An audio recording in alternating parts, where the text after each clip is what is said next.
இந்த மாதிரி நாங்கள் மடிப்பக்கத்தில் இருக்கோம். இந்த மாதிரி இந்த ஜி ஸ்குவாட்ன்ட்டு புல்லட் ஷாப் வந்து நாங்கள் இந்த வண்டி வந்து பழைய வண்டி 2016 மாடலு வண்டி எல்லாமே ரொம்ப மோசமான கண்டிஷனில் இருந்துச்சு. அதுக்கப்புறம் தான் இந்த கடையை வந்து நம்மளுக்கு சஜஸ்ட் பண்ணாங்க, ஃப்ரெண்ட் ஒருத்தங்க தான் சஜஸ்ட் பண்ணாங்க. நம்ம வண்டியே போட்டு வேற வண்டி எடுக்கலாம் அப்படின்ட்டு பிளான் பண்ணோம். அதுக்கப்புறம் ப்ரோ கிட்ட வந்ததுக்கப்புறம் தான் இந்த வண்டி வந்து கிடைக்காது வேற எதுவுமே, அதுக்கப்புறம் நீங்கள் இதை போட்டிங்கன்னா இந்த மாதிரி மாடல் எதுவுமே கிடைக்காது அப்படின்னாங்க. அதுக்கப்புறம் தான் சரி நான் உங்களுக்கு புதுசாக ரெடி பண்ணி தரேன்ட்டு எங்களுக்கு கேரண்டியே கொடுத்தாங்க. 1 மாதம் டைம் கேட்டாங்க, பீரியட் கேட்டாங்க.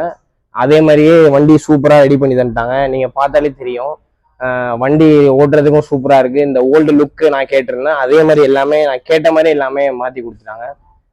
நானும் நிறைய பேருக்கு இப்போ வந்து கடையை வந்து சஜஸ்ட் பண்ணிட்டு இருக்கேன். இந்த மாதிரி வேலை பார்த்தவங்க எல்லாருமே நல்ல ஃப்ரெண்ட்லி டைப்பாக இருந்தாங்க. எப்போ ஃபோன் பண்ணாலும் ரெஸ்பாண்ட் பண்ணாங்க. அவங்களுக்கு எல்லாமே தேங்க்ஸு. எங்கள் அப்பாவுக்கும் நல்ல வண்டி பிடிச்சிருக்கு அப்படின்ட்டு அவங்களுக்காண்டி தான் இப்போ ரெடி பண்ணது. வண்டி நல்லா இருக்கு, கண்டிஷன் எல்லாமே நல்லா இருக்கு.